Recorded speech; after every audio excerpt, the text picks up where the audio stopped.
Estimadas audiencias de Cuatro Vientos, bienvenidas, bienvenidos, queridísimos amigos y amigas de Cuatro Vientos, muy amables por estar en nuestra plataforma 4B TV Diálogos.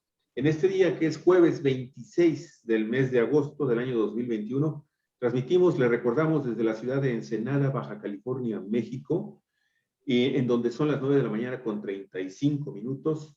Muy agradecido con nuestro queridísimo amigo Jesús Sosa Castro, quien está en la Ciudad de México. Usted sabe, es nuestro analista político de los días jueves, y él, aparte de ser un distinguido integrante del Partido de Regeneración Nacional, Morena, de este movimiento que está todavía en un proceso de consolidación en nuestro país, bueno, él también pues, es un destacado comunista de una amplia trayectoria, muy respetada, muy admirada dentro del sector de los comunistas en nuestro país, en México, muy reconocido.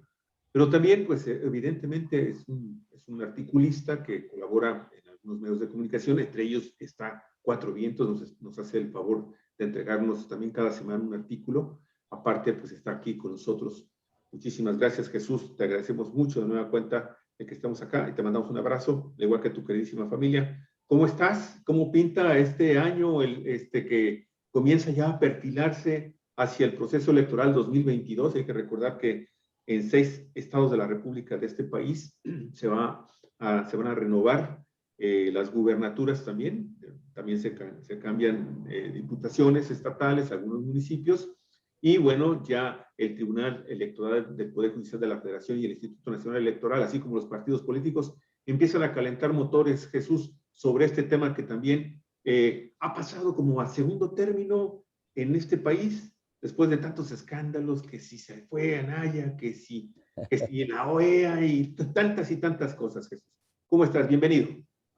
Gracias, Javier. Bueno, pues hay efectivamente una creciente subida de la temperatura política en estos últimos días, no solamente por lo que significa la conducta del Instituto Nacional Electoral y del Tribunal Electoral del Poder Judicial de la Federación, que insisten en quitarle gubernaturas y diputaciones a las fuerzas que apoyan el proyecto de la Cuarta Transformación.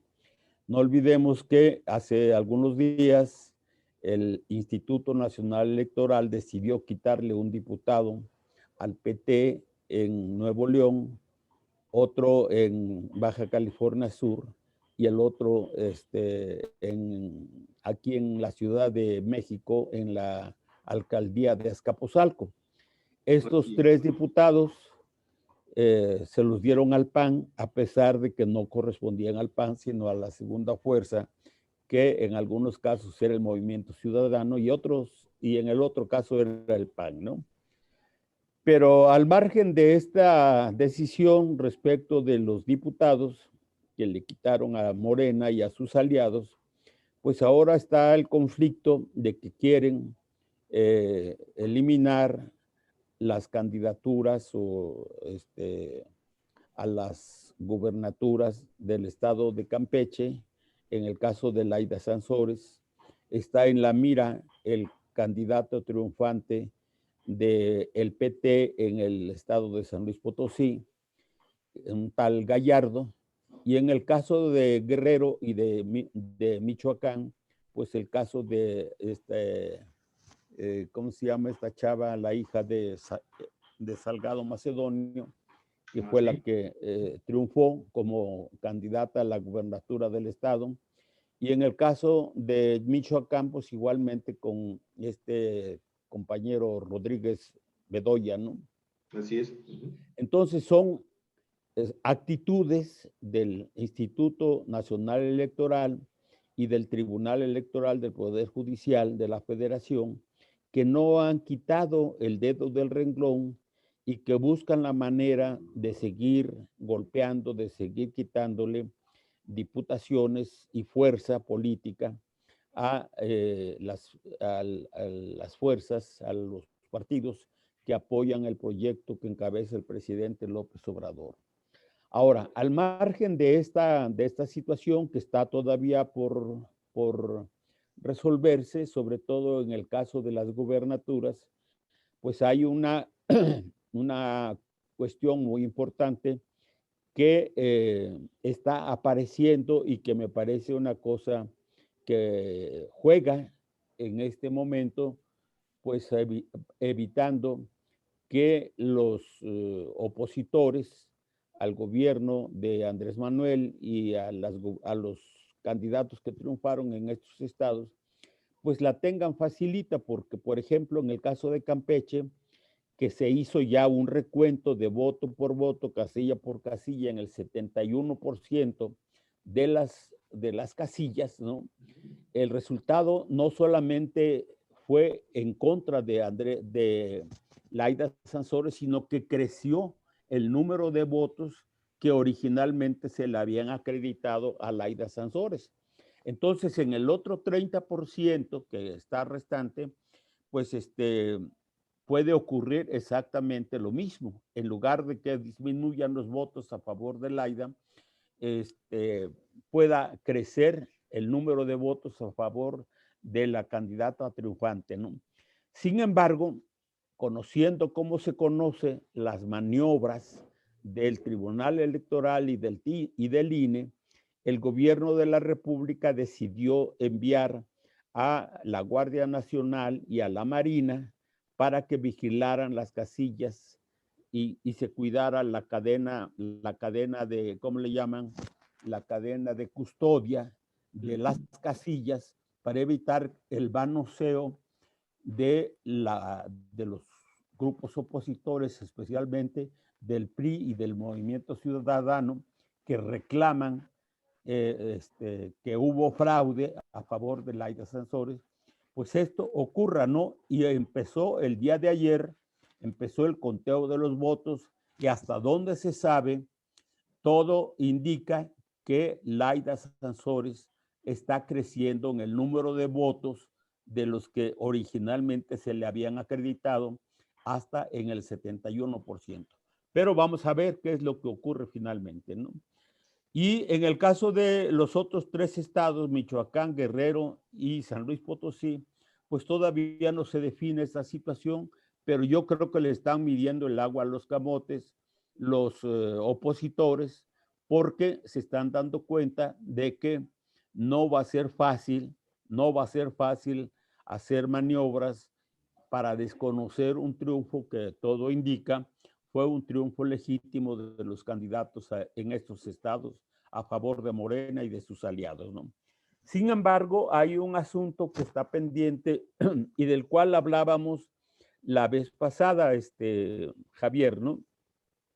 La vez pasada tú me preguntabas qué iba a ocurrir con la conducta del Instituto Nacional Electoral y del Tribunal Electoral del Poder Judicial respecto de otro asunto que no es poca cosa, que es un asunto muy importante y que tiene que ver con la consulta, primero con la convocatoria a un periodo extraordinario del Congreso de la Unión para aprobar en esta reunión la ley reglamentaria para determinar lo de la revocación del mandato en marzo del año próximo. Y en esa ocasión, hace 8 días, yo hablaba de la posibilidad de que si no había este periodo extraordinario, si no se aprobaba finalmente las reglas, la regulación correspondiente sobre este asunto de la revocación del mandato, pues había la posibilidad de que el gobierno de la República convocara a los ciudadanos, si fuera a través de un tribunal popular, que convocara, organizara y decidiera llevar a cabo la consulta en el mes de marzo del año próximo sobre la revocación del mandato. Y en una de las mañaneras, hace 3 mañaneras, me parece, el presidente de la República planteó esa posibilidad, diciendo que si finalmente no se aprobaba la ley reglamentaria, a pesar de que ya la decisión constitucional de la revocación del mandato está en la Constitución, porque este ya se había reformado, se iba a convocar a los ciudadanos para que ellos convocaran, organizaran y contabilizaran los votos de los ciudadanos que se pronunciaran a favor o en contra de la revocación del mandato. Yo creo que esta posición del presidente de la República pues se pone en la mesa una discusión que va a hacer pensar a los órganos como al Instituto Nacional Electoral y al Tribunal Electoral que pueden echar reversa, porque de todos modos la consulta puede realizarse fuera de su control. Y esto sería muy, muy grave, toda vez que hay crecientemente la opinión del pueblo, de la gente, de que dada la actitud sesgada, oportunista, fraudulenta del instituto y del tribunal sobre estas cuestiones que están bajo su competencia, pues estos órganos deben desaparecer. Y la desaparición pues está planteada a través de una reforma electoral que el presidente de la República, los diputados que van a entrar el 1 de septiembre, más la Cámara de Senadores, pues van a plantear, van a meter a la Cámara como una demanda, como una, ¿cómo le llaman? Una iniciativa preferente, de tal manera que se apruebe de inmediato en la Cámara de Diputados, en la Cámara de Senadores. Para cumplir los plazos, ¿no? Exactamente, para garantizar que no sean rebasados los plazos que constitucionalmente están establecidos para hacer la consulta, ¿no? Y esta posición del gobierno me parece a mí que les está moviendo feo el tapete a estas personas, al grado de que, como tú sabes, pues ahora antes el hecho de que se les está cayendo todo, de que la gente se está dando cuenta de toda la basura que rodea a la oposición, incluido el caso que ha generado tantos memes y tantas críticas sobre la huida y sobre la consignación o cómo se le puede llamar a Ricardo Anaya por parte de la Fiscalía. Citatorio, que es un citatorio. Ajá. Que hoy debe de comparecer. Entonces, todo esto está llevándolos a un estado de desesperación muy grande a los partidos que se han aliado en el sector de la derecha y han dado pasos, a mi juicio, muy peligrosos, muy fuera de lugar, que en lugar de favorecerlos, los está perjudicando. Me estoy refiriendo al hecho de que Alito, en representación del PRI, sí. El otro que le llaman Marco Cortés o Narco Cortés, como le llaman Noroña,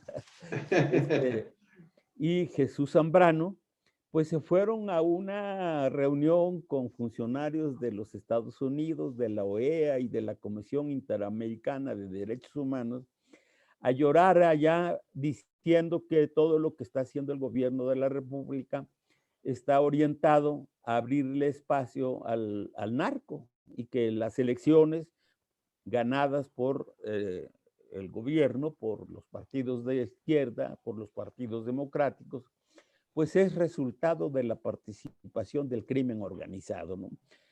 Cosas de estas, en lugar de ayudarles a generar un ambiente favorable a sus posiciones políticas, pues está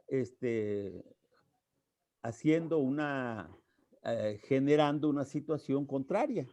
Me parece que el día de ayer, en el debate que hubo en la Cámara de Diputados, donde se hicieron discursos para cerrar lo que hizo el ejercicio parlamentario, digamos, de la 64ª legislatura, pues mostró un rostro no solamente incierto, no solamente torcido, sino sobrevalorando la situación que tiene la oposición y demandando, señalando que como el gobierno está atacando a este señor que se siente un personaje perseguido, que quieren, que Andrés Manuel quiere evitar que sea el candidato a la presidencia de la República el 24 por parte del PAN, mamadas de esas, ¿no? Entonces, los panistas llegaron a plantear el día de ayer que si se continúa con esta persecución por parte del gobierno, el PAN se sentirá perseguido como tal, como partido político, y se van a plantar ante la Fiscalía General de la República para exigir cese de esta hostilidad en contra de Ricardo Anaya y que se entregue el expediente que dice la Fiscalía tener en contra de Anaya para que Anaya esté en condiciones de defenderse y de saber de qué lo están acusando. Él sabe perfectamente, Javier, de qué lo están acusando, porque no es el gobierno, no es Andrés Manuel, no es la izquierda la que originalmente hizo la denuncia ante la Procuraduría General de la República en el gobierno de Enrique Peña Nieto, sino que fue directamente gente del PAN y gente del PRI los que denunciaron pues esta conducta irregular, incorrecta de Ricardo Anaya. Y ellos fueron los que metieron esta denuncia ante la Procuraduría, lo cual no quiere decir que estos tipos que lo acusan directamente de parte del PAN y de parte del PRI, pues no tengan nada que ver en este estercolero, ¿no? Al contrario, ellos mismos están metidos hasta el cogote, ¿no? En esta política de corrupción y lo que pasa es que supieron de alguna manera ocultar las cosas porque había complicidad entre estas fuerzas y entre estos personajes porque todos estaban embarrados de alguna manera, ¿no? Y ahora como eso se ha acabado porque ya no hay impunidad, porque ya no se está protegiendo a nadie, ni al crimen organizado, ni a los de cuello blanco, pues ahora están saliendo todas las cosas y está poniéndose al descubierto toda esta situación. Concluyo esta parte diciendo, Javier, que la situación está caliente, está tensa, pero que evidentemente la llevan la de perder estos grupos opositores porque, pues, del lado del gobierno, del lado de las fuerzas democráticas, está la razón, está el planteamiento de que no haya impunidad, de que todo sea transparente, de que haya honestidad en el manejo de los recursos públicos y que ya no se vuelva a incurrir en este tipo de prácticas que tanto han dañado a las finanzas públicas y al país, ¿no? Entonces yo sostengo que la van a perder. El día de hoy se supone que se debe presentar a Anaya al reclusorio norte para hacer una declaración. Exactamente, ¿no? Yo dudo que lo haga, no cesa de acusar al gobierno de la República de ser el responsable de su persecución. Dice que va a dar la cara, que no huye, pero que se va a exiliar un breve tiempo, fuera del país, ¿no? Sí, entonces, allá en la Siberia, donde debe de estar escondido posiblemente. Sí. La parte final que a mi juicio está resolviéndose ya de manera correcta es esta queja que durante un buen tiempo vino planteando Gerardo Fernández Noroña, en el sentido de que las fuerzas que apoyan, que fueron en coalición en esta última elección del 2020-21, el 6 de junio de este año, del 21, no se daban las condiciones para formalizar la unidad de estos tres partidos y daba la impresión de que se iba a llegar al 1 de septiembre cada quien por su lado y que esto podía perjudicar no solamente a esta alianza, sino iba a impedir que las principales reformas electorales y energéticas que se está planteando por parte del gobierno federal pudieran avanzar.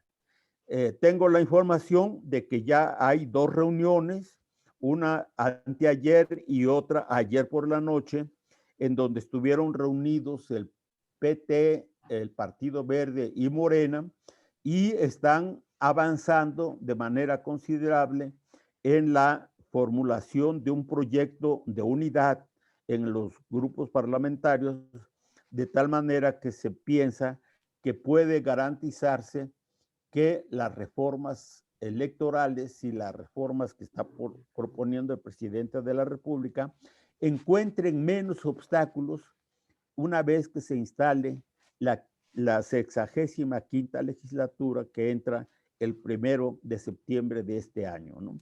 Entonces hay cosas, como tú ves, avanzando, y otras que están, digamos, en el umbral de la indefinición todavía, que es cómo se va a comportar la derecha, cómo va a reaccionar una vez que se libre la orden de aprehensión contra Anaya y contra otros funcionarios públicos que están igualmente coludidos en estas cuestiones. Y la otra, que abre la posibilidad, todavía como posibilidad, según yo, de que la alianza Juntos Hacemos Historia puedan llegar a la Cámara de Diputados a partir del 1 de septiembre en mejores condiciones de unidad para estar en la posibilidad de sacar adelante las reformas que está proponiendo el presidente de la República. Entonces, ese es el panorama que yo veo, que creo que no está tan mal, aunque, repito, pues hay cosas que están presentes en la discusión, que están sobre la mesa, que están generando tensión y conflicto, pero yo creo que también hay avances por parte de la izquierda, por parte de las fuerzas democráticas, para no ser fácil presa de la oposición una vez que empiece el trabajo a partir del 1 de septiembre de la nueva Cámara de Diputados. Así veo las cosas, Javier. Pues sumamente interesante este paquete que nos estás presentando de información, Jesús, para fortalecer esta hipótesis de que efectivamente el ambiente político electoral es ya una efervescencia en nuestro país. Sin embargo, sería muy interesante precisar y comentar algunas cosas de lo que tú acabas de señalar. Hay dos grandes actores, lo voy a englobar así, aunque dentro de uno de estos sectores, si quieres lo comentas tú también, pues que es el de los partidos de oposición integrados en esta coalición sui generis de Va por México, ¿sí? Incluye al actor principal que en este momento está agazapado y que tú sabes que es este grupo de empresarios, de grandes empresarios mexicanos, que en realidad están utilizando a los partidos políticos. Los están usando como la espada, ¿no? Para estar atacando precisamente a la administración del presidente Andrés Manuel López Obrador y obviamente también pues al partido Morena y a todo el gobierno que representa Andrés Manuel. Y ellos son los que finalmente van a decidir, si no es que ellos mismos se postulan en el 2024 como los candidatos de esta interesantísima alianza, que por otro lado hay que señalar de partidos, que hay que señalar que en realidad también enfrentan una crisis muy grande que evidentemente de manera mediática poco se destaca porque sabes tú perfectamente bien que tienen el dominio de los medios. Mediáticamente tienen una enorme ventaja sobre el partido Morena, sobre el gobierno de Andrés Manuel López Obrador y sobre el mismo presidente, aunque el presidente se defiende muy bien con el tema de sus conferencias mañaneras. Y ha llevado a la polémica y siempre está encabezando la discusión a nivel nacional, ¿sí? Tanto respondiendo como atacando, ¿no? Tanto defendiéndose como también contraatacando. es interesante porque, por ejemplo, en este momento el Partido de Acción Nacional está inmerso en un proceso de selección interna de su nueva directiva, en donde ya hay grupos importantes de panistas que están cuestionando el hecho de que Marco Cortés no haya renunciado, si es que realmente es un demócrata, como lo que dice ser, ¿no? Y ahí hay muchos actores de la antigua y de la nueva escuela panista, que por un lado, la nueva escuela está tratando de recuperar esta filosofía humanista, ¿no? Esta filosofía humanista que le imprimió Gómez Morín cuando funda el partido, junto con otros destacados, en aquel momento sí destacados, miembros de la derecha, una derecha que no aspiraba por un lucro, encabezar a un partido político que buscaba algo diferente al nacionalismo revolucionario del Partido Revolución Institucional. Y obviamente los viejos actores, la escuela corrupta, la escuela de tecnócratas, de neopanistas, que se apoderaron de este partido. Y vemos, por ejemplo, a Felipe Calderón descaradamente actuando dentro ya del Partido Acción Nacional. Vemos a Diego Fernández de Ceballos, vemos a Krill, ¿no? A Santiago Krill, o sea, personajes de los cuales muchos mexicanos tenemos recuerdos, por decirlo menos, desastrosos, por la forma en cómo ejercieron e impusieron su línea política dentro del Partido Acción Nacional, los grandes fraudes, los grandes negocios, las corruptelas, el recibir dinero a cambio de votar, por ejemplo, en el caso de Ricardo Anaya, a favor de la reforma energética, cosas de esa naturaleza, ¿no? Cosas de esa naturaleza. Y entonces, en realidad, el Partido Acción Nacional está en una posición interna muy débil en este momento, porque se va a jugar mucho en este proceso electoral interno que ya comenzaron a impulsar los integrantes de estas nuevas corrientes, muchos de los cuales llegaron por la vía directa al Congreso de la Unión, así como diputados, y que pues están levantando la mano diciendo, ya basta de estar negociando y llevándose entre los pies el poco prestigio y el poco capital político que tiene el Partido Acción Nacional en este momento. Pero por otro lado también están estos dos actores, ¿no? Que acabas de mencionar. Bueno, el PRI, pues, imagínate, el PRI reducido a su mínima expresión, tratando de ocultar lo que es evidente, que en ciertos momentos de esta legislatura, algunos priistas con mayor conciencia e incluso hasta por sobrevivencia de su partido, van a tener que crear algún tipo de alianza con la mayoría de los partidos que encabeza Morena, y pues van a tener que en un momento determinado sumarse también a crear algún tipo de caminos de diálogo, por ponerlo de una manera, ¿sí? Que les permita a este partido, pues, conservar lo poco que tiene en este momento ya a nivel nacional. Y el PRD, pues, una nulidad, ¿no? Una nulidad, unos chuchos que, pues, simple y sencillamente están esperando cualquier orden para mover la cola e irle a ladrar a quien les digan que les vaya a ladrar. Esa es la realidad del Partido de la Revolución Democrática. Entonces, pues, si lo vemos así, podemos pensar que posiblemente, bueno, yo no dudo de que esta coalición de partidos finalmente logren presentar a un candidato para la próxima contienda presidencial. Y de hecho, vamos a ver cómo logran unificarse estos mismos partidos en el proceso electoral que se nos viene en el 2022, en estos 6 gobiernos, en estas 6 gubernaturas. Ahí vamos a comenzar a ver finalmente la fuerza del PAN y lo que puedan negociar y sacar de ventaja el PRI y el PRD en estas próximas gubernaturas. Que sin duda alguna sentimos que va a ser el fin también de ciertos gobiernos que habían sido recalcitrantemente panistas o priistas y que pues sin duda parece que van a tener que ceder ante el empuje de un Morena que también, hoy ya te lo vamos a platicar, está en pleno proceso de renovación, de reestructuración interna.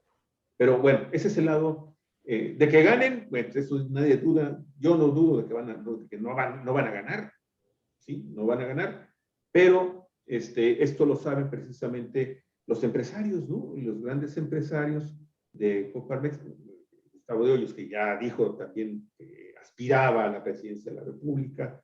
Se habla de este otro, ahí se me fue el nombre, del grupo, el que convocó, disculpa si me cuesta su nombre, es empresario, de Kimberly Clark, hombre, de su papá, ahorita me acuerdo. Claudio X González. Anda, Claudio X González. Y ellos son los que, a final de cuentas, te digo, agazapados, siento yo, pues están tratando de manejar estos partidos sin que haya tanto daño interno. Pero el segundo bloque de lo que tú acabas de mencionar tiene que ver con este Instituto Nacional Electoral y este Tribunal Electoral del Poder Judicial de la Federación, que parece a veces que reaccionan en venganza a alguna cosa que les dice Andrés Manuel López Obrador. Más o menos se habían apaciguado las aguas, Jesús. Más o menos se habían apaciguado las aguas hasta que viene esta crisis en el tribunal, cuando los magistrados empiezan por desconocer a su presidente, nombran a otro y se meten en una dinámica en donde se exhiben como lo que son. Desafortunadamente, dejan la confianza casi nula en un organismo que prácticamente pues ya tenía escaso respaldo por parte de la ciudadanía, escasa credibilidad, y bueno, esto llevó finalmente a que de nueva cuenta Andrés Manuel López Obrador y la bancada de Morena y sus aliados en el Congreso de la Unión vuelvan a decir, es necesario renovar a estos dos poderes, ¿sí?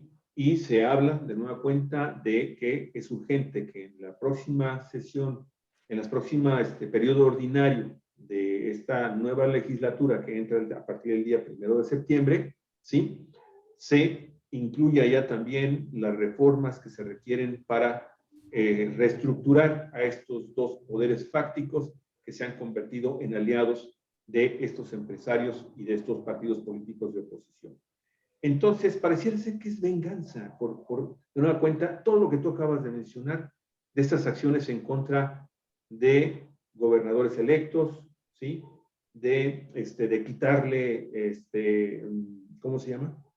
Diputados a la bancada de Morena en el Congreso, en la Cámara de Diputados Federal, y esto que fue realmente bochornoso cuando dicen, bueno, pues tenemos que abrir todos los paquetes para contar voto por voto, cuando el partido que había promovido la inconformidad en contra del triunfo de Sansores, de Laida Sansores, pues simple y sencillamente dijeron, oye, pues yo nada más quería que abrieras, que creo que eran 30, 35 de las urnas, y tú me estás abriendo todo el paquete, con lo que está sucediendo, ¿no? Con las enormes sorpresas de que ahora resulta que Laida va a ganar por más votos de los que originalmente se le habían reconocido, Jesús. Entonces, ¿es esto venganza política, Jesús? ¿Crees tú que esto es una venganza? ¿Y cómo ves a los agazapados en la oposición? Sí, bueno, yo creo que hay algo de esto que tú señalas, ¿no? La forma de cómo está reaccionando la oposición, especialmente los que están agrupados en este partido Va por México, pues es una muestra de que ellos están ardidos, de que ellos están frustrados y de que están buscando la manera de perder lo menos que sea posible. Porque yo sostengo que hasta hace 8 meses, 9 meses aproximadamente, el entusiasmo que traían de garantizar, de hablar de que iban a ganar la consulta para revocarle el mandato al presidente de la República, en el mandato del cual ellos daban por hecho que iban a mandar a su casa al presidente Andrés Manuel López Obrador, pues de pronto se dieron cuenta de que no va a ser un asunto fácil para ellos, ¿no? Es, Y resultado de esa medición que le hicieron a los camotes en estos últimos meses, pues están buscando ahora otra estrategia, otra manera de darle la vuelta al asunto, y ya no quieren que se haga la consulta de revocación del mandato. La manera de cómo se están conduciendo en la comisión permanente para impedir que se convocara a un congreso, a una reunión del Congreso extraordinaria, pues tenía básicamente la intención de evitar que allí se aprobara la, la reforma, no la reforma, sino la reglamentación, la regulación de la consulta ciudadana, ¿no? Sobre la revocación del mandato. así es. Ahora ya no quieren que se haga esa consulta, porque la van a perder. Ellos ya se dieron cuenta de que la van a perder y de que Andrés Manuel va a salir más fortalecido que como está a la fecha del ejercicio de su mandato. Y a ellos no les conviene llegar a las elecciones del 2022, en estas elecciones de 6 gubernaturas, sí, y menos a la elección del año 24, pues en una situación de abierta derrota, de una disminución evidente de su popularidad y de su fuerza, ¿no?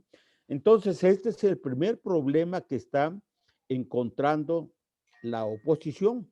Y por eso es que ahora están tratando de desplegar una estrategia diferente, tratando de desacreditar interna y externamente al gobierno de la República. Y por lo tanto, estos viajes a la OEA, a la Comisión Interamericana de Derechos Humanos y a otras instancias de tipo extranjero, pues tienen esa intención de ir disminuyendo, de ir bajándole el crédito político, el prestigio al gobierno de la República para debilitarlo en estos procesos que vienen. Sin embargo, tienen ellos dos problemas muy serios que no van a poder resolver fácilmente. Primero,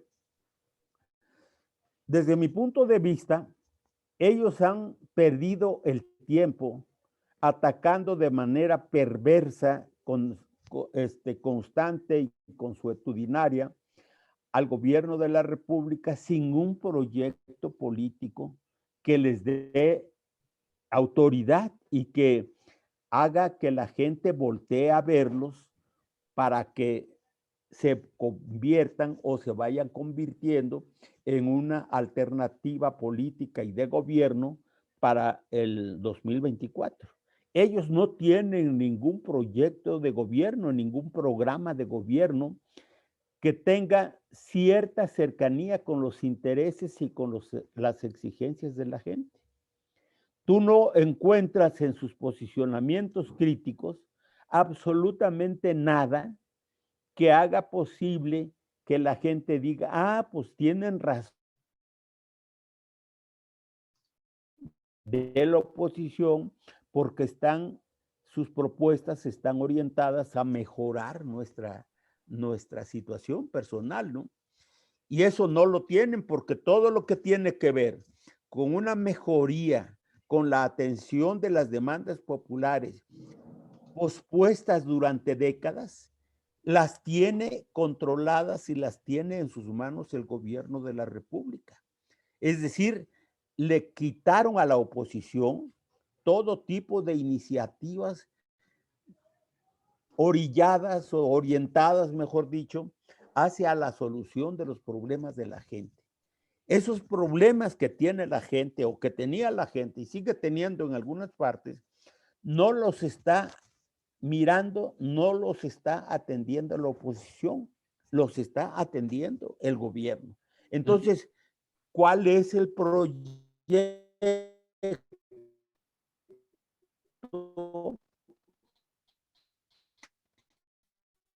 A ver, tenemos... que haría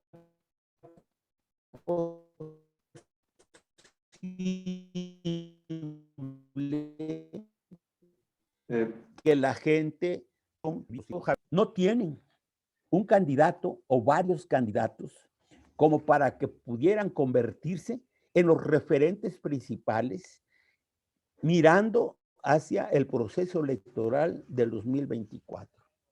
¿Es Anaya su candidato a la presidencia de la República?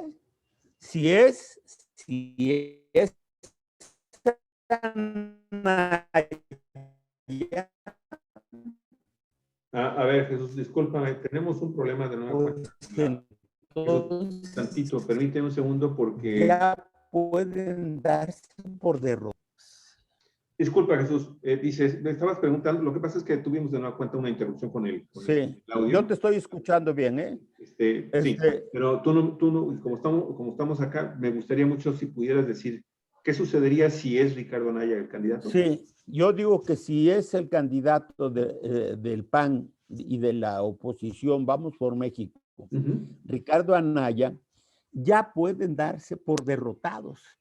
Porque Anaya en la elección pasada que compitió con Andrés Manuel López Obrador, con Mitt y con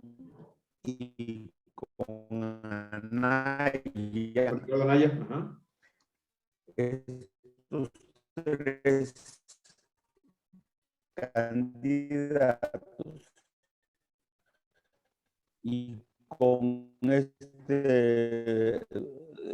algo se me olvida ahorita su nombre.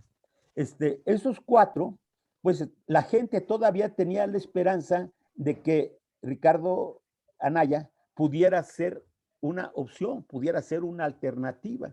Y no fue casual que lograra el segundo número de votos después de Andrés Manuel. Es decir, que hubiera tenido la segunda votación más alta después de Andrés Manuel, ¿no?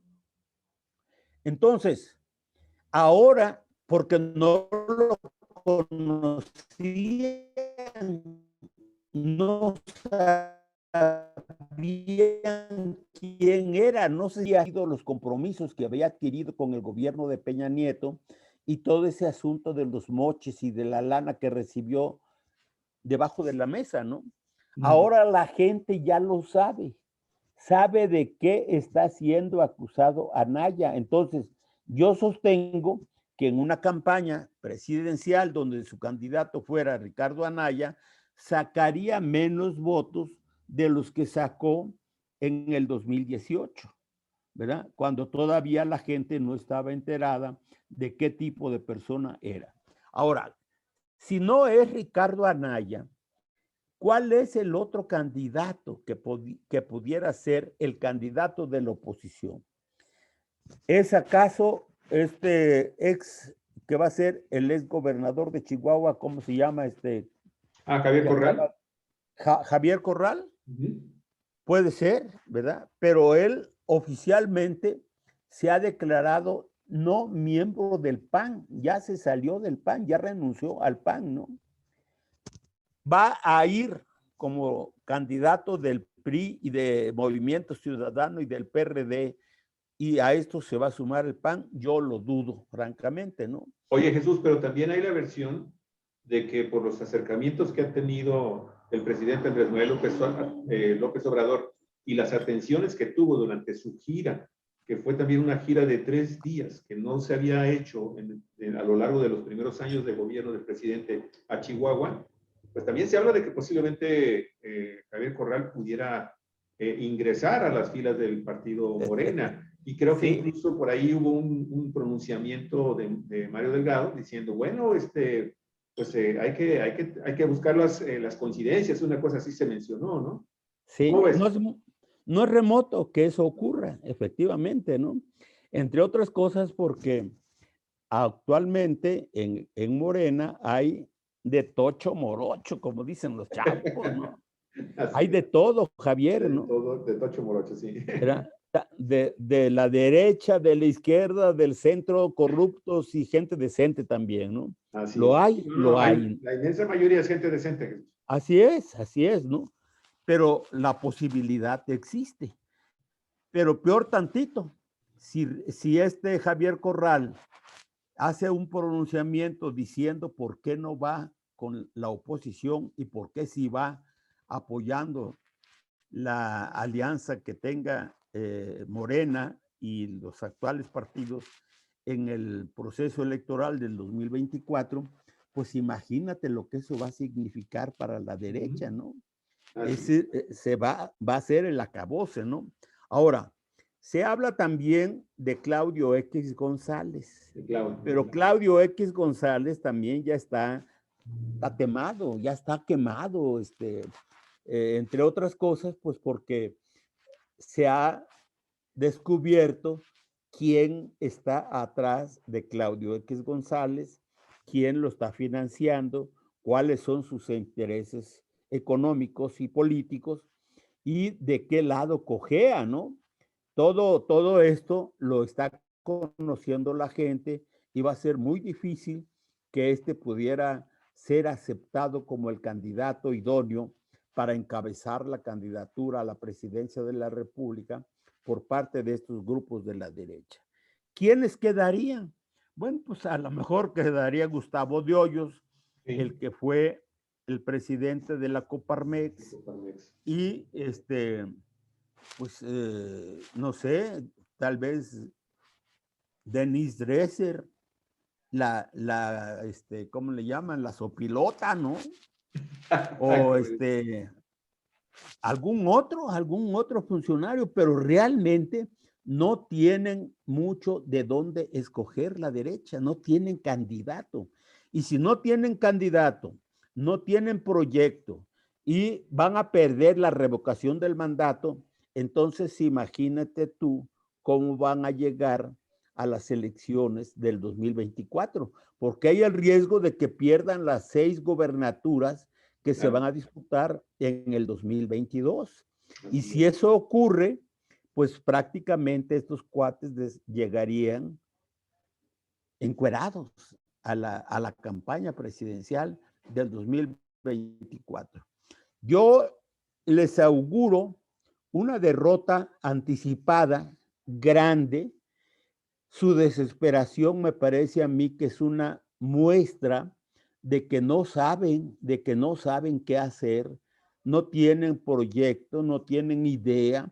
Yo ayer escuché una entrevista que le hace esta periodista de Milenio a Jesús Zambrano, después de que regresó de Estados Unidos junto con Alito y el otro Marco Cortés, y realmente da pena ajena oír lo que fueron a plantear y a demandar de la OEA y especialmente de Almagro para que intervenga en los asuntos que según él están llevando al país, a México, al desbarrancadero porque lo está gobernando el narco.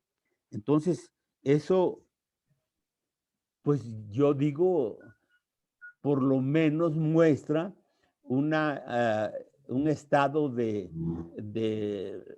mental, un estado mental que raya en la locura de Zambrano, ¿no? Porque ¿cómo puede demostrar? Le preguntaron, bueno, ¿y cuáles son las pruebas que tiene sobre esta cuestión? Y no supo explicar si hizo obras allí, porque no tienen, claro. Todo lo están inventando. Entonces yo creo que, por lo tanto, en la medida en que pasa el tiempo, el presidente de la República, ahora me parece que han mejorado las condiciones, como que le está cayendo el 20 a Mario Delgado, como que está dándose cuenta de que la estaba cagando, como se dice vulgarmente, gacho, y que ahora está empezando a retomar en sus manos una serie de responsabilidades de las cuales se había separado. Por ejemplo, él está actualmente apoyando a Laida Sansores allá en Campeche y exigiendo respeto al voto popular expresado en las urnas el pasado 6 de junio, ¿no? Entonces, hay ese elemento. El otro es que los partidos aliados de Morena, PT, Partido Verde y Morena han amarrado entre anteayer y ayer básicamente una alianza parlamentaria que Sí. garantiza que van a tener la mayoría absoluta en la Cámara de Diputados y consecuentemente les va a permitir el control tanto de la Cámara, tanto de la presidencia de la Cámara como de la mesa directiva, ¿no? Entonces, yo creo que están mejorando las cosas y por eso la reacción y la desesperación de la oposición encabezada por el PAN principalmente. Yo no sé si oíste las declaraciones que hizo ayer este señor Moreira, el que va a ser el coordinador parlamentario en la Cámara de Diputados. De todos ellos se entrevistaron a Roberto, no sé qué, el que va a ser el coordinador del grupo parlamentario del PAN, y a uno del Movimiento Ciudadano, y se desbordaron en críticas al gobierno y en un posicionamiento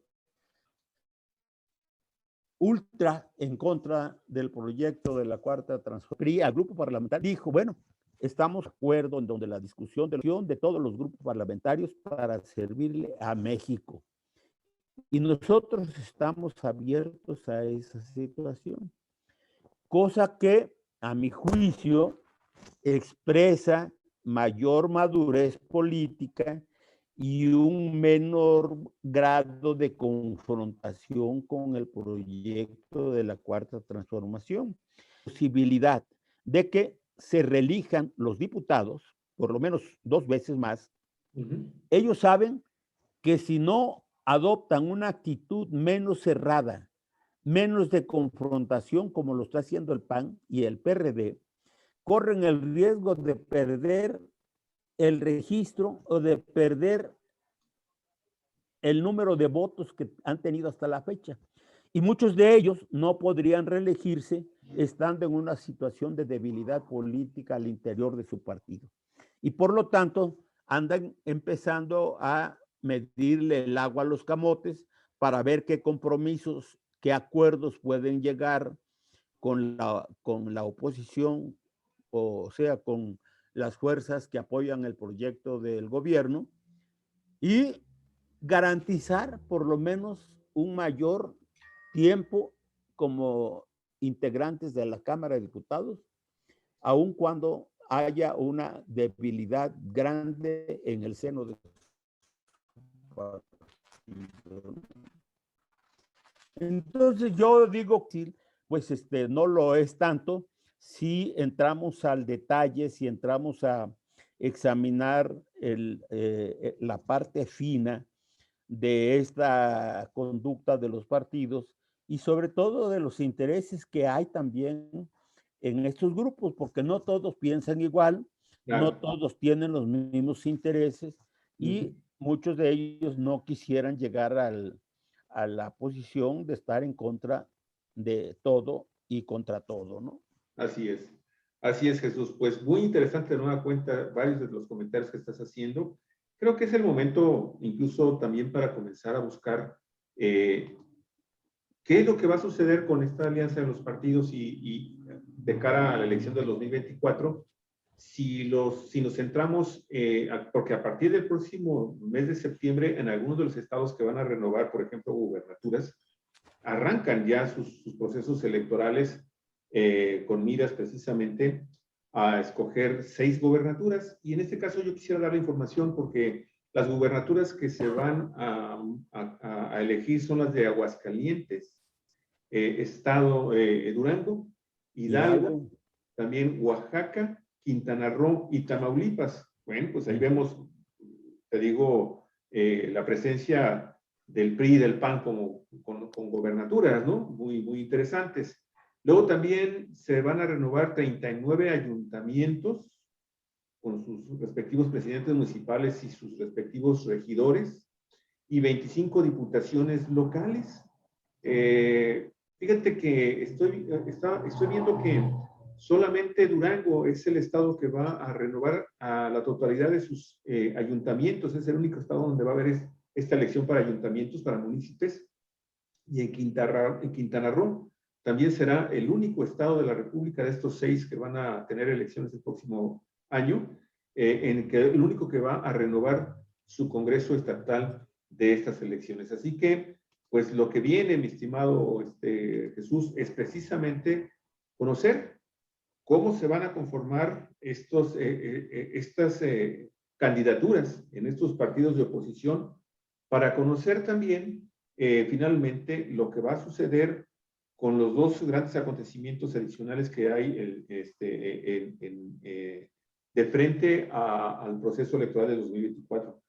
Uno es el mismo proceso del 24, pero también el tema de la revocación de mandato. Aquí yo te quiero preguntar, Jesús, porque fíjate que tú recordarás que después de la consulta popular, que bueno, nada más y nada menos participaron cerca de 7 millones de personas con su opinión, 6.600.000 diciendo contundentemente que sí se requería hacer una investigación a fondo de la función que realizaron los expresidentes de México, aunque ahí se habla de los servidores públicos del pasado.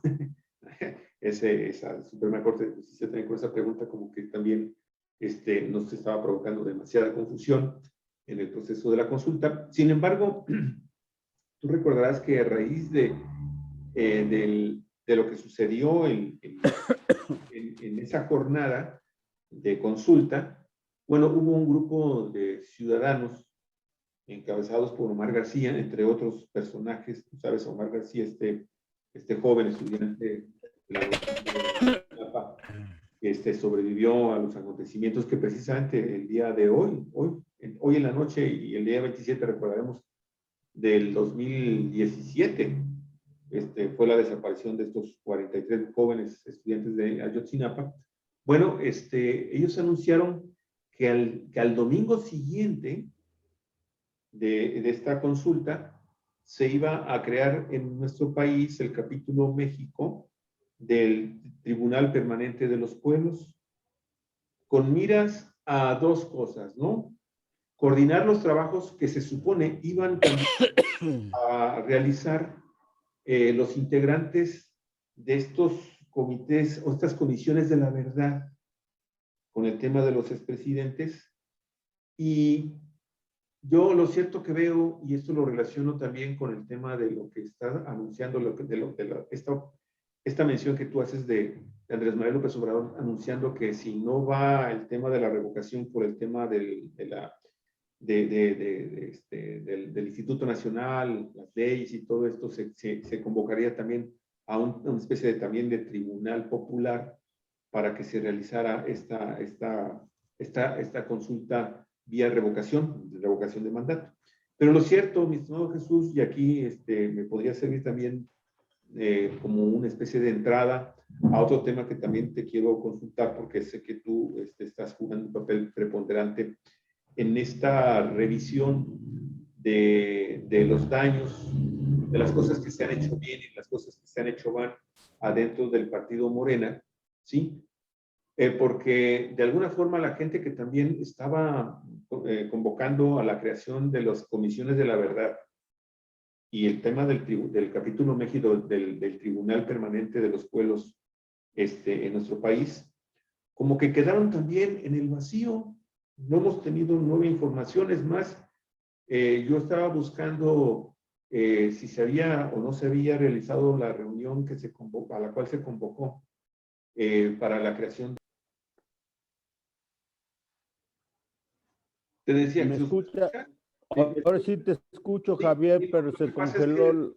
Se me cortó la transmisión, Jesús, disculpa, pero te estaba comentando, si tú tienes información adicional de si se crearon las comisiones de la verdad con el tema de los expresidentes y si se fundó el capítulo México del Tribunal Permanente de los Pueblos como un antecedente de lo que ahora está nombrando o diciendo el presidente López Obrador, a algo que tú ya habías comentado aquí la semana pasada, efectivamente, sobre la creación de una especie de tribunal o una consulta popular o algo que le permitiera finalmente al pueblo de México decir sí o no se queda López Obrador en la presidencia. Jesús. Sí, bueno, yo creo que si lo dice el presidente de la República es porque él está midiendo el grado de dificultades que hay para que se logre los 2/3 de diputados y de senadores para aprobar la ley reglamentaria de la consulta sobre la revocación del mandato. Me parece que si eso llegara a ocurrir, que no se juntaran los votos, pues entonces quedaría en estado de indefensión este planteamiento que él ha hecho y que está en la Constitución General de la República sobre la revocación del mandato, ¿no? Y la única salida que queda es invocar al pueblo para que se convoque a la gente a dar su opinión sobre este asunto de la revocación del mandato. ¿Se va o se queda al frente del gobierno? Me parece que esta posibilidad existe. Y existe si finalmente la nueva composición en la Cámara de Diputados, a pesar de todos los esfuerzos, no logra alcanzar los 2/3 de la votación, porque yo sostengo que en la medida en que avance el tiempo y no haya posibilidades de acuerdo por parte de los grupos parlamentarios en cuestiones fundamentales, entre ellas las reformas que se está proponiendo por parte del Ejecutivo Federal, pues ellos pueden efectivamente montarse en su macho e impedir que haya los 2/3 que permitan al Poder Ejecutivo y a la Cámara, a la mayoría parlamentaria, sacar adelante las reformas que requieren los 2/3 por parte de los diputados y de los senadores. Y a mi juicio, no quedaría otra opción.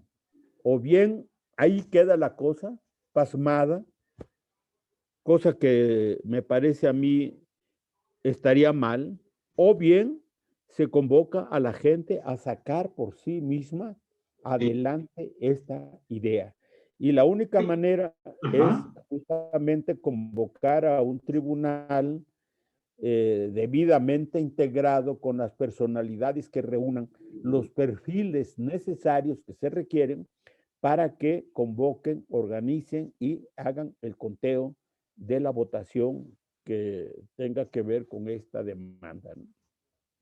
Sí, pero en ese sentido yo te lo preguntaba porque en función también a la posición que tiene el partido Morena para impulsar estas tres grandes actividades de democracia participativa.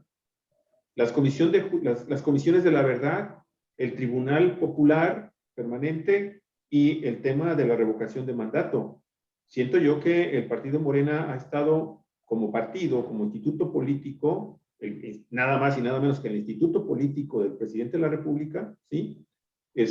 Convocando e impulsando estas tres acciones y no dejar todo a final de cuentas al presidente de la República. Incluso eso hasta pareciera para algunos ciudadanos pues que eso está mal. Debería de estar muy involucrado también Morena. ¿Qué te parece?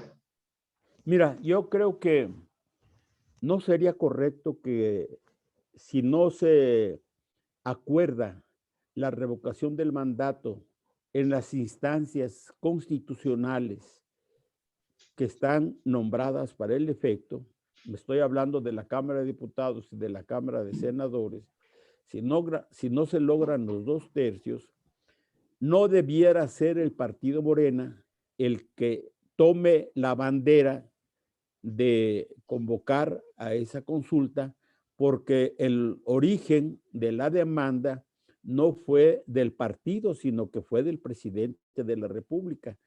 Y como tal, yo creo que corresponde al presidente de la República dar una idea, plantear la forma de cómo podría sacarse adelante este proyecto que tiene que ver con su propuesta de revocación de mandato.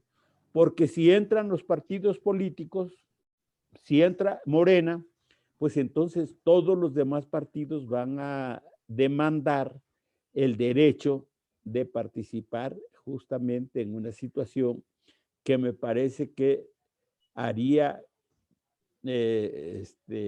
llevaría una cuestión de carácter constitucional a una pelea interpartidista, ¿no? Yo, por lo tanto, creo que no sería lo mejor. Creo que debería ser directamente el Ejecutivo Federal quien convoque al pueblo, quien convoque a la comisión que se encargaría de esto, y puede ser el tribunal, lo cual no quiere decir que no participen miembros de los partidos, es decir, personajes destacados de los partidos, Claro. como coadyuvantes que den veracidad, que den certeza, que hagan constar que el procedimiento fue correcto, que no estuvo sesgado y demás, ¿no? Como testigos de honor de este proceso que debiera descansar, según yo, básicamente en un tribunal popular o en una comisión creada ex profeso para eso, ¿no? Y por lo tanto no creo que debiera ser Morena y sus aliados los que sustituyeran esa instancia que puede ser, que debe ser la Cámara de Diputados y la Cámara de Sí, Senadores no, claro. a través de sus 2/3 que están establecidos en la ley. Sí, yo a lo que en realidad me refiero, Jesús, es a una especie de acompañamiento.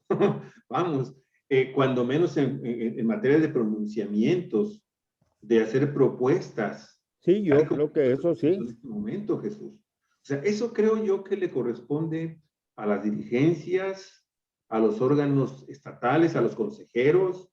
O sea, se han mantenido demasiado las formas, siento yo, estimado Jesús, y posiblemente estoy muy equivocado, pero como que también se han faltado un poco este acompañamiento que requiere las dirigencias y los consejos y las asambleas de Morena para darle todavía mayor fortaleza a las propuestas de la presidencia de la República.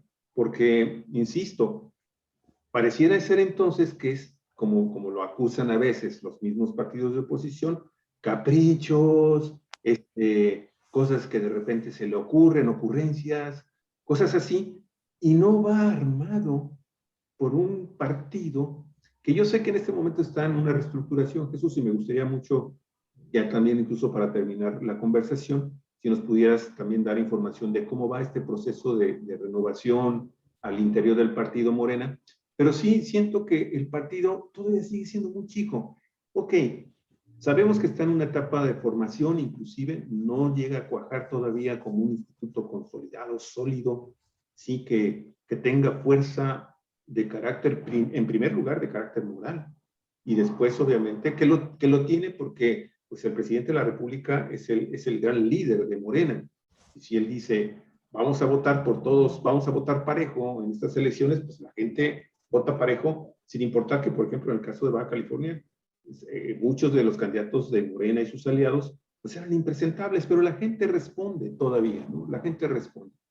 Entonces, siento yo, mi estimado Jesús, que ese acompañamiento es el que, para empezar, en estos tres temas, no lo vemos.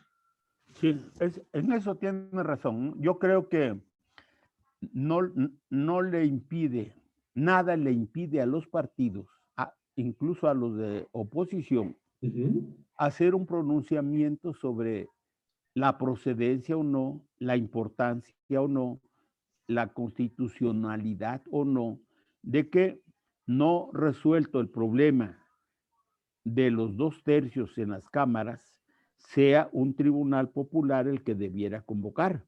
Me parece que todo, en este caso, Morena, sus aliados y la oposición tienen derecho a decir públicamente que debido a que está cerrada la posibilidad, el camino constitucional de los 2/3, entonces lo que procede es que se instale un tribunal, una comisión encargada de organizar, de convocar y de contabilizar los votos de esta consulta. Eso me parece que debe hacerse especialmente por quienes estamos planteando el derecho a que la gente opine si un presidente se va o se queda según su trabajo, ¿no? Entonces, por allí sí. A lo que yo creo que no sería correcto es que fuera Morena, el PT y el Partido Verde los que dijeran, nosotros vamos a organizar esta consulta, eso nadie, ¿verdad? nadie lo quiere. Eso es lo que creo que no debiera ocurrir, ¿no? Sí, no, nadie lo quiere. Por último, en relación con lo que está pasando sobre la reorganización o sobre los cambios que debe haber al interior de Morena. Hace como un mes, el Comité Ejecutivo Nacional acordó que para el mes de octubre, me parece, iba a realizarse el segundo Congreso Ordinario de Morena para cambiar los órganos correspondientes, ¿no? Pero eso no se cumplió, es decir, fue una simple declaración del Comité Ejecutivo Nacional.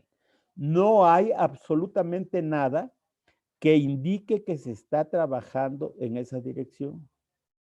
La gente está exigiendo que se realice el Congreso, un Congreso ordinario. ¿Por qué no un Congreso extraordinario? Porque el Congreso extraordinario tiene la significación de que solamente podrían abordarse los problemas relacionados con el tema que acuerde el actual Comité Ejecutivo Nacional. Y puede acordar que solamente se convoque al Congreso Extraordinario para completar al Comité Ejecutivo Nacional, que está todo paneaguado, es decir, que no funciona, ¿no? Los únicos que han sido electos, entre comillas, pues ha sido el presidente y la secretaria general. Todos los demás están fuera de los estatutos, porque, pues, aparte de que no funcionan, de que nadie los convoca, de que nadie los reconoce, pues su tiempo de vigencia ya terminó desde hace más de año y medio, ¿no? Entonces, un Congreso extraordinario tendría solamente el derecho a votar y a decidir sobre una cuestión específica. En este caso puede ser eso. En cambio, un Congreso ordinario significaría cambiar todos los órganos de dirección del partido. El Comité Ejecutivo Nacional, los comités estatales, los comités municipales, los comités distritales y incluso cambiar los estatutos en una serie de artículos que ya están rebasados por la situación. Ya se requiere actualizarlos, ¿no? Claro. Ese sería lo que correspondería a un Congreso ordinario. Pero yo no veo condiciones de que este Congreso se realice antes de las elecciones del 22, es decir, antes de las elecciones del año próximo, donde va a haber cambio de 6 gubernaturas. Queda el 23.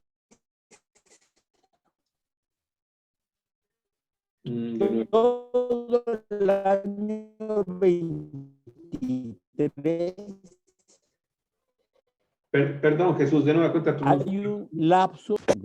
Discúlpame, de nueva cuenta, tuvimos un pequeño corte otra vez de nueva cuenta con tu audio. Decía, el 23, ajá, ¿qué era el 23? Sí, que el año 23 es un año en el que no tenemos tantos eventos públicos que pudieran estorbar la convocatoria y realización del Congreso ordinario.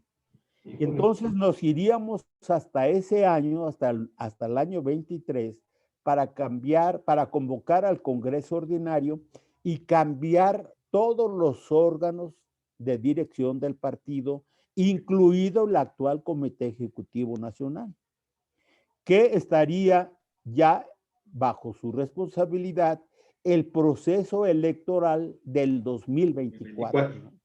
Exactamente. ¿no?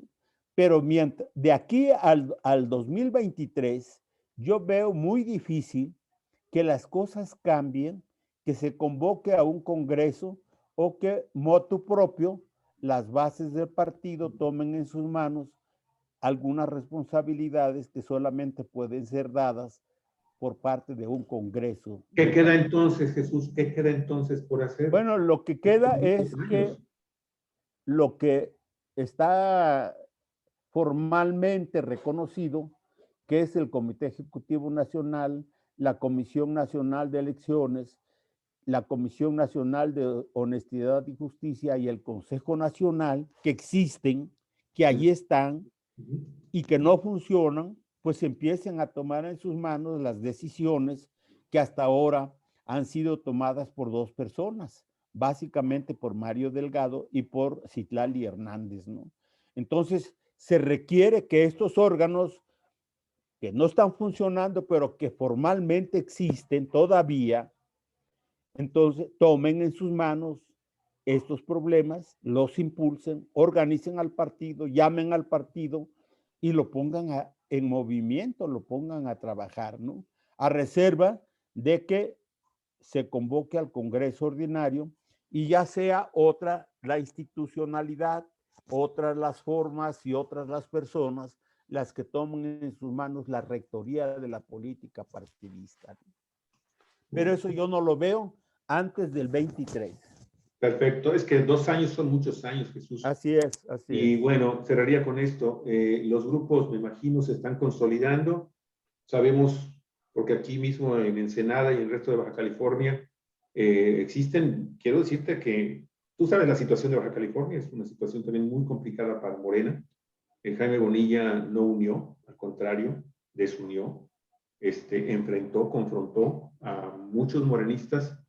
Y aquí, en un municipio como Ensenada, que tiene poco más, bueno, tenía, ya se creó el 6º municipio de Baja California con San Quintín, que le quitó inmensa cantidad de su territorio, pero estamos hablando de que existen cuando menos, no sé, 400,000 personas, 450,000 personas, que, pues que están tratando, que en este municipio existen hasta 6 grupos, 6 o 7 grupos que están trabajando cada quien por su cuenta, mi estimado Jesús. Y si eso lo pudiéramos replicar al resto de la República Mexicana, bueno, entonces estamos viendo una dispersión muy grande de los grupos. Y eso es muy peligroso, Jesús. Eso tú sabes que eso es muy peligroso porque se puede provocar el efecto PRD. Recuerda cómo el PRD precisamente empezó con estas tribus que finalmente terminaron dejando ese cascarón terrible que es hoy el PRD, de lo que fue pues la principal fuerza de la izquierda y del nacionalismo revolucionario del Partido Revolución Institucional. Entonces, yo no sé si existan otros liderazgos, mi estimado Jesús, que pudieran en un determinado, ya no nada más contener, o sea, o cerrar filas en torno al partido, sino contener este desmembramiento de sus miembros en diversas fuerzas políticas al interior de Morena. Mira, sí existen liderazgos en los estados, algunos de ellos importantes, pero no hay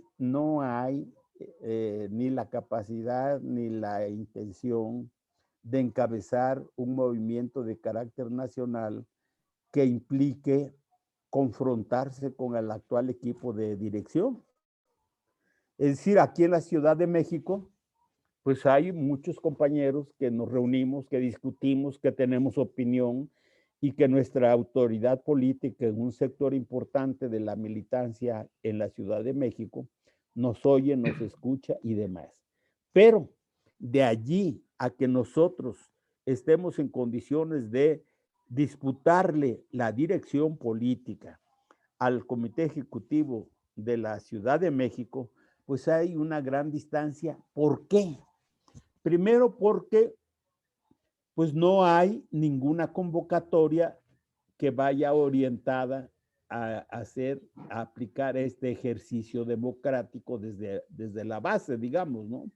Aunque nadie nos lo puede impedir, podemos Claro, hacer un trabajo en esa dirección. claro. Pero segundo, y tal vez el más importante, es que el actual equipo de dirección a nivel nacional está apoyado por la burocracia política que está en el gobierno.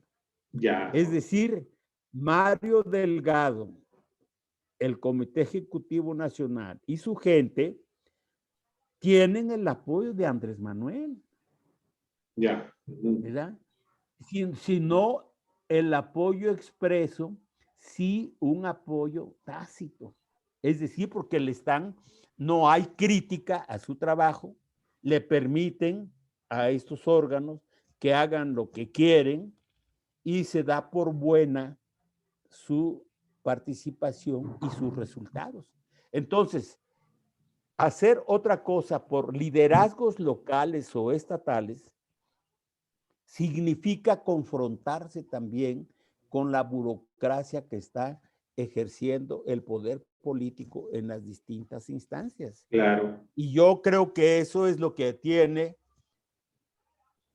pesa en muchos líderes o en muchos liderazgos que tenemos opinión, que quisiéramos los cambios, que estamos exigiendo que el Comité Ejecutivo Nacional y el partido jueguen su papel, pero no tenemos todavía la fuerza que nos articule a nivel nacional, que nos lleve a impulsar toda una corriente de opinión que haga reconsiderar a los órganos reconocidos por la burocracia política, no partidista, sino de gobierno, y que el gobierno reconozca también en estos liderazgos naturales, pues lo que hay que hacer, ¿no? Claro. Entonces, Lo reconozca como interlocutores, mi estimado Jesús.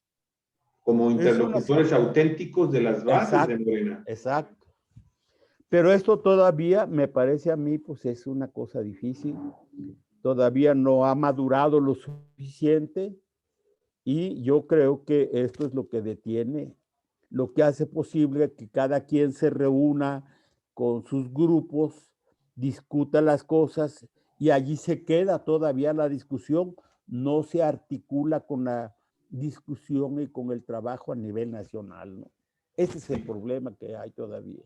Así es, Jesús. Fíjate que ese es el ejemplo claro de lo que está pasando en el ayuntamiento y en el gobierno de Morena en el Senado, ¿sí?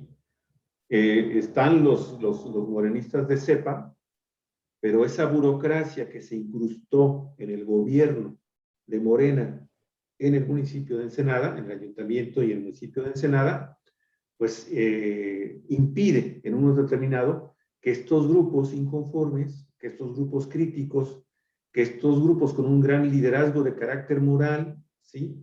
Pues puedan avanzar y finalmente modificar las cosas malas que se están haciendo en el mismo gobierno que llega a través de las siglas de Morena. Qué triste realidad, Jesús, pero a ver si da de aquí al 23, ¿no? Ojalá, ojalá para el 23 ya cambian las cosas.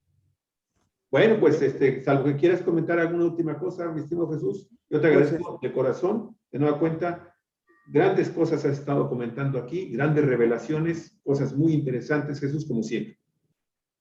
Muchas gracias. Pues todo lo que tiene que ver con los temas que hemos acordado parece que está dicho y vamos a esperar cuál es la suerte final que corre el hombre con mayor memes en la historia de nuestro país, que es Ricardo Anaya. Sí, hay unos que de veras la creatividad del pueblo mexicano y de los editores es increíble. Te lo juro que cómo me han hecho reír. Hay unos memes extraordinarios. Ya ni siquiera es por la cuestión del personaje, es la creatividad. Así es impresionante. ¿no? Jesús, un abrazo para ti, para tu familia, para tus queridos. Igualmente, Javier. ¿Cómo está Olga? Y estamos en contacto. Y amigos y amigas de Cuatro Vientos, gracias por estar con nosotros una vez más aquí en nuestra plataforma 4B TV Diálogos. Que tenga un excelente día y hasta el día de mañana. Hasta luego. Nos vemos. Hasta luego.